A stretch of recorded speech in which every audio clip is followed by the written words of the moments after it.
Muy buenas tardes. Continuamos con el conversatorio, el papel de la educación ante la creciente inequidad regional, a cargo del doctor Miguel Barahona Coquerel, el doctor Francisco González Alvarado y el licenciado Mario Herrera Rodríguez. Modera el máster Carlos Vargas Loaiza. El señor Loaiza es licenciado en Sociología y máster en Estudios Latinoamericanos con énfasis en Cultura y Desarrollo, ambos obtenidos en la Universidad Nacional de Costa Rica. Académico de la Universidad Técnica Nacional, quien es coordinador del proyecto de extensión Fomento a la Cultura de la Prevención en Situaciones de Riesgo. Además, es investigador en el área de investigación de calidad educativa del Colegio de Licenciados y Profesores. Cedo la palabra. Buenas tardes a don Mario, a don Francisco, a don Miguel, a todas las autoridades universitarias, a estudiantes, docentes, al público en general presente. En el marco del trienio de reflexión promovido en Humanidades de la Universidad Técnica Nacional acerca del Bicentenario de Vida Independiente de nuestra región, nos encontramos en el Encuentro Humanístico 2019, denominado El papel de las humanidades en la construcción de las rutas hacia la paz, la equidad, a la democracia y la hermandad centroamericana.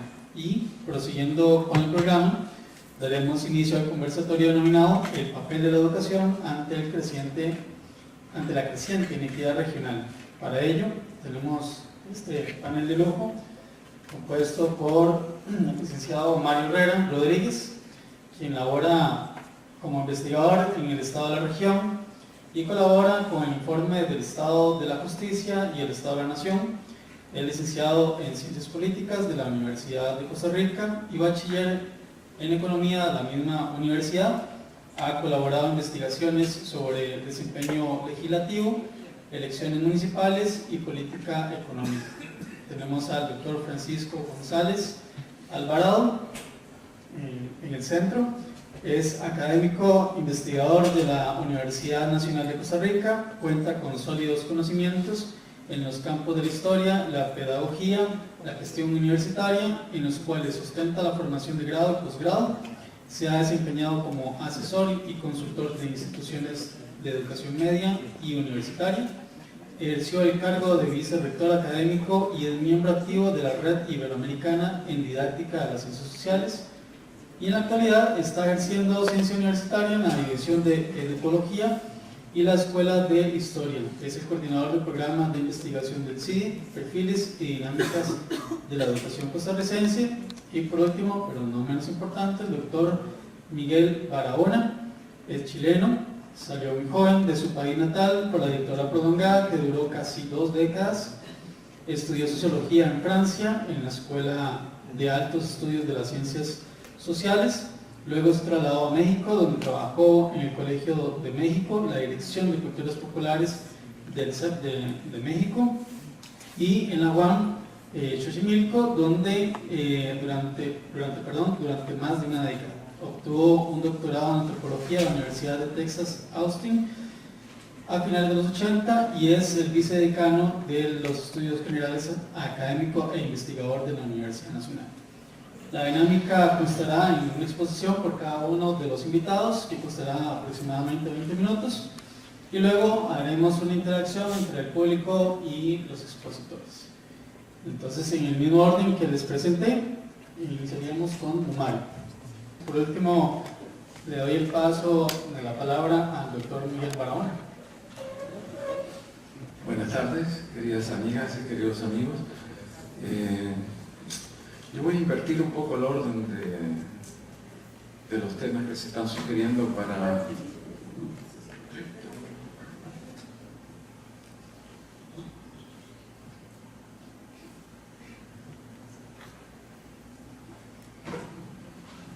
el coloquio de hoy. Voy a dejar los tópicos de desigualdad y educación para el final y voy a comenzar con alguna reflexión básica sobre humanismo. Trataré de mostrar un poco la trascendencia que esta forma, esta perspectiva de ver el ser humano y su relación con el cosmos y con otros seres humanos y con la naturaleza ha tenido en el desarrollo de la sociedad humana, especialmente en los últimos 2500 años. Generalmente hablamos de humanismo en términos que yo podría decir son bastante sosos. Es una visión supuestamente benigna de la bondad, del altruismo, de la generosidad, del apoyo, del amor, etcétera, etcétera. Hay cualquier cantidad de objetivos que suelen asociarse al humanismo, todos ellos muy edulcorados. Sin embargo, el humanismo no tiene nada que ver con eso. O sea, puede tener que ver, y afortunadamente muchas veces ha ido asociado el humanismo en sus distintos brotes de praxis humanista que han habido a lo largo de la historia de los últimos 2500 años de la humanidad, con esas distintas proclividades del espíritu humano que podríamos decir que son muy positivas, en contraste con muchas otras que son bastante negativas.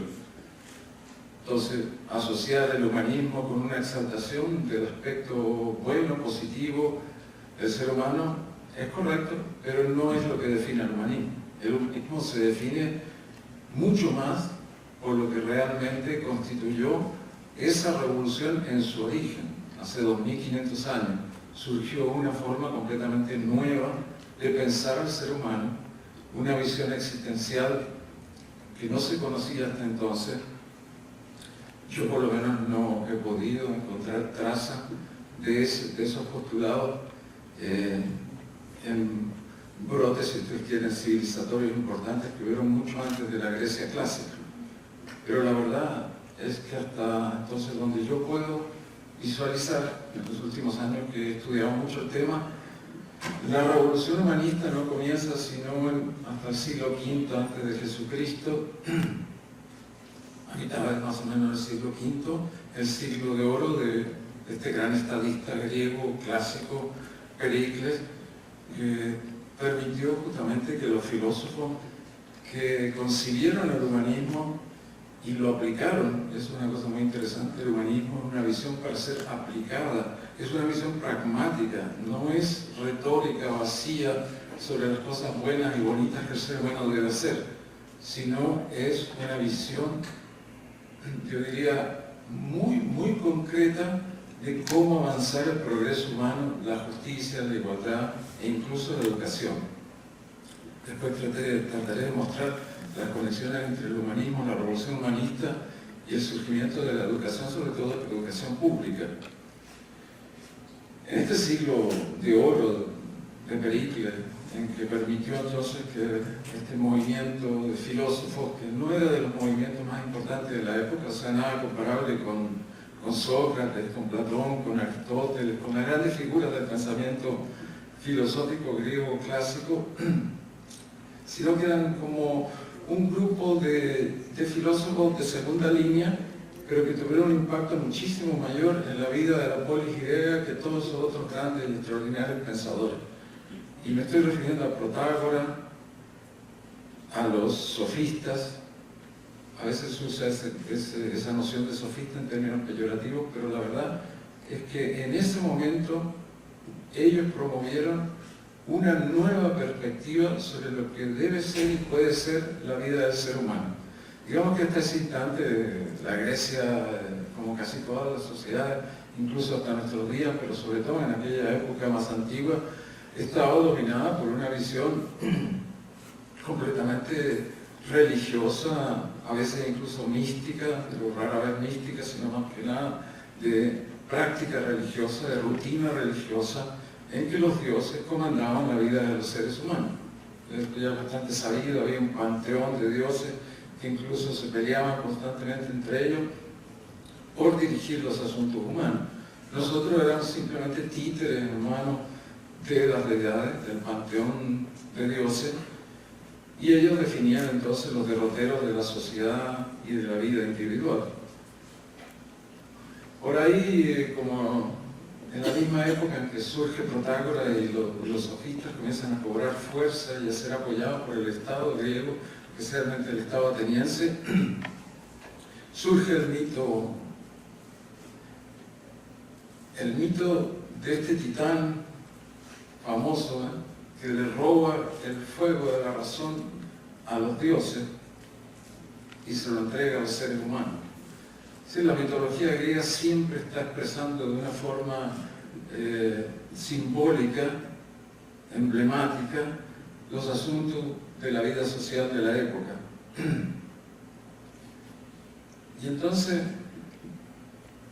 la idea de que los seres humanos podían tener razón y podían utilizarla para dirigir sus asuntos, su destino, y podían ser entonces forjadores de su propia vida individual y colectiva, es una idea completamente revolucionaria. Y Protágoras y todos sus otros compañeros y discípulos filósofos aplicaron esta idea a una visión práctica. Protágoras, por ejemplo, fue asignado por el Estado griego ateniense para elaborar la constitución de una nueva colonia en una isla de las numerosas islas del archipiélago griego, donde se estaba iniciando entonces una especie como de nueva sociedad que se quería fundar sobre bases más racionales, bases incluso posiblemente utópicas, algo muy interesante para la época, son 2500 años atrás. Y Protágoras elaboró una constitución que realmente no se diferencia en nada sustancial, por ejemplo, de lo que en Costa Rica se concibe como la garantía social. O sea, Protágoras dijo, vamos a empezar con la educación pública gratuita y universal, que incluía además a las mujeres, una cosa notable para la época, sobre todo para una sociedad tan patriarcal y sexista como la griega. Por supuesto, los esclavos eran un asunto aparte, ¿no? O sea, habían 2 esclavos por cada ciudadano griego, pero esos no eran concebidos como seres humanos. No se les proyectaba la posibilidad de estar incorporados a un sistema constitucional igualitario. Pero para los ciudadanos griegos, la igualdad que se planteaba en la constitución de Protágoras era absolutamente extraordinaria. Había salud pública también gratuita y universal, había un sistema de pensiones. No hay nada nuevo que nosotros hayamos inventado en la posguerra y que concebimos como Estado benefactor y creemos que es verdaderamente el fruto de esa prosperidad extraordinaria que se produce en el mundo capitalista después de posguerra y que llegó a Costa Rica luego del 48. Entonces, esta relación entre la idea de que el ser humano, la palabra humanista no existía, eso es cierto, eso no aparece sino hasta el humanismo renacentista en los siglos XV y XVI en Europa, pero la noción era más o menos la misma, el hilo conductor, el hilo dorado que se inicia en la Grecia clásica, que se mantiene a lo largo de todos los grandes brotes de praxis humanista, es el mismo. Es la idea de que el ser humano puede autoemanciparse. Esa es la idea fundamental del humanismo, que no dependemos de fuerzas externas, que no dependemos de deidades, que no estamos sujetos a un orden sobrenatural, sino que estamos inmersos en las leyes de la naturaleza, y por eso es que se desarrolló tanto la investigación, el estudio de las fuerzas naturales que gobiernan el universo, en el cual los griegos fueron maestros y crearon una tradición que en el siglo XVII conduce finalmente a la gran revolución científica de Newton, que toma el trabajo Galileo, Copérnico, etc. Y funda la ciencia moderna, empírica, experimental, que se puede reproducir, etcétera, etcétera. Esa ciencia, esa revolución científica del siglo XVII habría sido imposible sin la revolución humanista de hace 2500 años atrás. ¿Por qué? Porque no podíamos haber pensado en la idea de que nosotros podemos descifrar los misterios de las leyes de la naturaleza para dirigir el orden natural según nuestros intereses, según nuestra voluntad, si no existiera la idea de que somos dueños de nuestro destino y que nosotros nos autoemancipamos, nosotros avanzamos, nosotros incluso nos liberamos de las cadenas que nosotros mismos forjamos a lo largo de nuestra historia. Esta idea es absolutamente poderosa, creo que está en la base de todas las propuestas revolucionarias de cualquier orden ideológico que ustedes puedan pensar, excepto quizá el fascismo, aunque quizá el fascismo también la recoge de alguna manera, si ustedes piensan en la importancia que los nazis le daban a la voluntad, al poder de la voluntad, hasta nuestros días. Sí, por supuesto el socialismo, por supuesto el liberalismo, por supuesto el comunismo, etcétera, etcétera, etcétera. Y en la medida que esta idea va demostrando que tiene posibilidad de realizarse, en la medida que progresa la humanidad, creando nuevas desigualdades, nuevas injusticias, no vamos a llegar nunca, yo creo sinceramente, a una sociedad absolutamente perfecta, pero ese es nuestro horizonte, y ese horizonte utópico que es necesario para poder seguir creciendo, avanzando, progresando y mejorando. No podemos pensar en la emancipación de la mujer hoy día sin el humanismo, sin lo que el humanismo propone. Todo eso es solamente posible a esta simple noción de que el ser humano está dotado de razón y por lo tanto de la voluntad y la posibilidad de autoemanciparse, no solamente de los límites que le impone su relación con la naturaleza, que al final hemos llegado a destruirla quizás por una visión antropocéntrica derivada del humanismo y llevada a extremos, sino que tampoco podríamos emanciparnos y liberarnos de todas las cosas terribles que nosotros hemos ido inventando a lo largo de nuestra historia. La esclavitud, la emancipación del esclavo, no comienza sino por una idea completamente humanista. Por lo tanto, el humanismo no es una visión de amor y paz solamente, sino que es sobre todo una visión de rebeldía, de transgresión, de emancipación, de lucha, de revolución, y es por eso que todos los humanistas, todos prácticamente, han sido perseguidos tarde o temprano por las sociedades en las cuales su pensamiento llegó a cobrar cierta importancia. Después de la muerte de Pericles, Grecia se orienta hacia el imperio, abandona las ideas republicanas, las ideas democráticas, el humanismo comienza a ser perseguido. Protágora, que vive hasta una edad avanzada, como de 82, 83 años, se presume, huye en un navío hacia la isla de Sicilia, lo más lejos posible de la persecución de los sacerdotes y los militares que querían acabar con estas ideas peligrosas e igualitarias y de justicia social y de democracia, que en alguna época fueron importantes en Grecia, pero que iban perdiendo su fuerza. Huye y desgraciadamente muere en un naufragio del navío. Entonces la obra de los humanistas queda inconclusa y los sufistas, que eran parte de la escuela de Protágoras, son perseguidos, son encarcelados, son asesinados, etcétera, etcétera. Y no tengo tiempo ahora por las cuestiones de los 20 minutos, que yo creo que son perfectamente legítimas, para hacer el recorrido de todos los distintos brotes de praxis humanistas que han habido y de la forma como el humanismo ha sido sistemáticamente perseguido en algún momento, luego de que quizá en su origen ha sido celebrado por los poderes de la época. Bueno, ahora, ¿qué relación tiene todo esto con las cosas fundamentales que nos convocan hoy día a este coloquio? Darcy Ribeiro, hablando de lo que hoy día se denomina como la crisis de la educación, sobre todo la educación superior universitaria, de este gran apagón cultural universal que estamos viviendo en este momento, en el cual las humanidades, las ciencias sociales, las artes, son consideradas como triviales, innecesarias, como un lujo que nuestra sociedad moderna no puede seguir dándose. Y eso se acentúa en la medida que la educación pública, universitaria sobre todo, está desapareciendo, está siendo destruida, está siendo privatizada, etcétera, etcétera.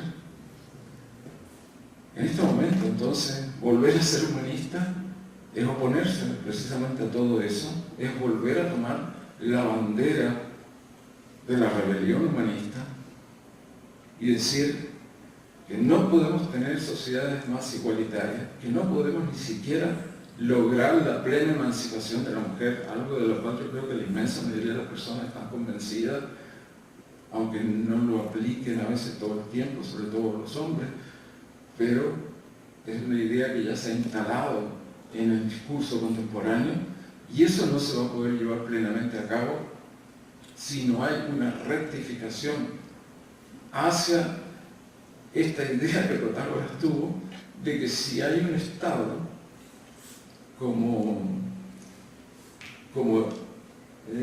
concreción de la idea que llamaba Hegel, del ideal de la liberación plena, que proteja a la ciudadanía, a la vasta mayoría, sobre todo a los sectores más vulnerables, y promueva con políticas públicas acertadas la emancipación de numerosos sectores que están oprimidos, segregados y marginados, no se va a conseguir, como les decía, yo creo, ni siquiera la liberación, emancipación de la mujer, que sin duda es una de las grandes revoluciones y uno de los grandes movimientos sociales de nuestra época.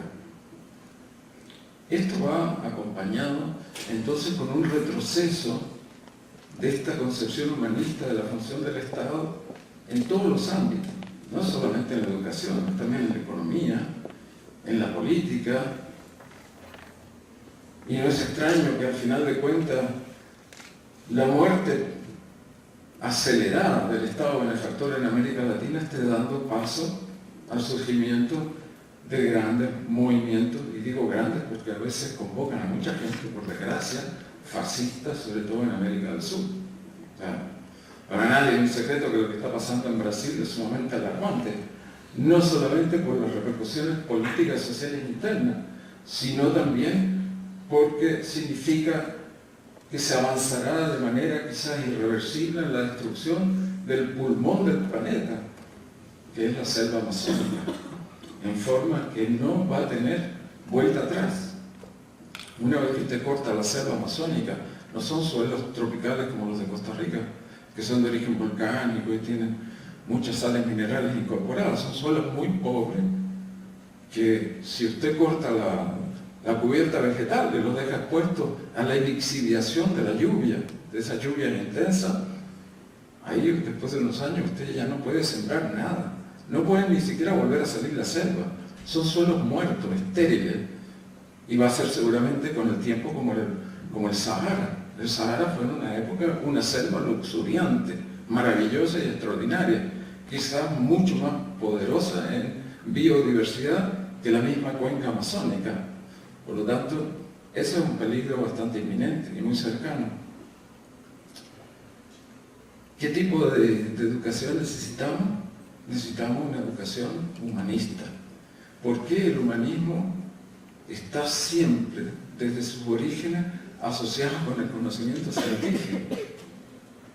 No hubo en la Grecia antigua un periodo mayor de escrutinio racional de las fuerzas que gobiernan la naturaleza y que tienen que ver en forma inmediata con la formación de ríos, montes, los cambios de las estaciones, etcétera, etcétera, que en el momento en que el humanismo comienza a tener un impacto extraordinario en esa cultura.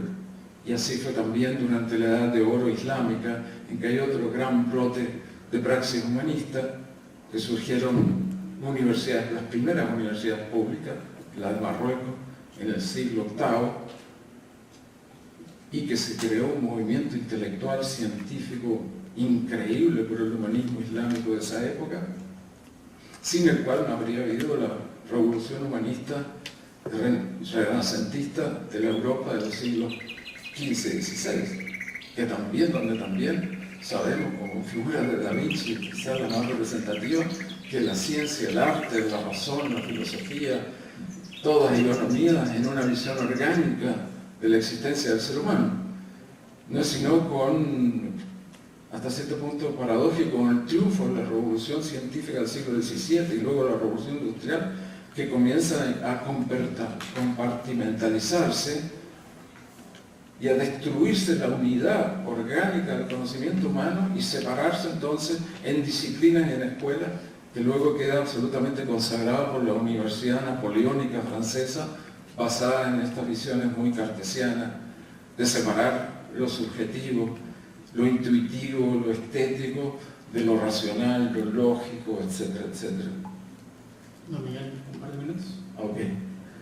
Entonces, recomponer, como bien decía el señor rector esta mañana, la unidad del pensamiento humano, y no solamente entre las ciencias y las otras formas de saber que no son científicas, que son humanidades, que son ciencias, o sea, ciencias sociales, no son científicas de los científicos naturales y físicos, pero sí son científicas de una manera distinta, pero también están perdiendo la batalla frente al avance, el surgimiento de una visión tecnocrática neoliberal que está acabando con todo lo que se logró con el Estado benefactor.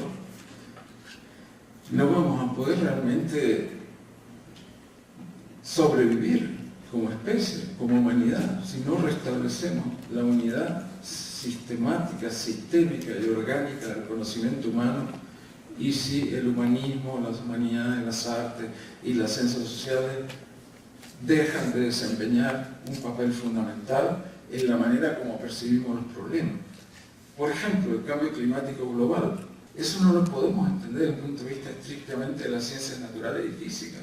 ¿Por qué? Porque es un fenómeno antropogénico. Hay que entender nuestra sociedad contemporánea. Sociedades que son inmensamente desiguales, de las más desiguales que han existido en varios siglos. El famoso economista francés Thomas Piketty, que produjo una obra que es un bestseller, que se llama El Capital del siglo XXI, aborda precisamente los temas de la desigualdad y muestra en su obra que la desigualdad contemporánea de Inglaterra y Francia, por ejemplo, dos países que pensamos bastante desarrollados, es más o menos parecida a la que existía en estas naciones, en esta sociedad en el siglo XII. O sea, estamos retrocediendo a épocas que podríamos considerar medievales. Nuestra desigualdad es insostenible y gran parte del auge del crecimiento, como bien explicaba el compañero, de la tasa de homicidio se comporta y es una curva que se mueve en paralelo y de manera muy simétrica con la curva creciente de la desigualdad. El delito, y sobre todo el delito violento, crecen en la medida que nuestras sociedades se vuelven más desiguales y generan menos oportunidad para amplios sectores de la población que además están sujetos al bombardeo ideológico del consumismo. Quieren consumir para ser felices, porque esa es la idea, digamos, de todas las nociones mercantiles que nos dominan en esta época. Pero esos sectores no lo pueden hacer, no lo pueden conseguir con un trabajo en McDonald's, si es que lo consiguen, porque además así ni siquiera se puede conseguir ese empleo. Entonces, ¿cuál es el camino? El camino está ahí, en el caldo de cultivo que se da en los barrios marginales. La cultura del delito, la cultura del narcotráfico, etcétera, etcétera. Y esto nos va a llevar a sociedades cada vez más desiguales, más violentas, y tenemos que empezar por una reforma, no tanto de los procesos formales de la educación superior, sino realmente en la filosofía que los nutre, los sostiene y los alimenta. Tenemos que establecer en la educación pública, porque la educación privada va a ser muy difícil, restablecer la idea de que no hay ningún sistema educativo, de ningún nivel que sea, pero sobre todo en nivel universitario, que pueda ser efectivo para avanzar en la mejora de la sociedad si no está fundado en ideales igualitarios humanistas.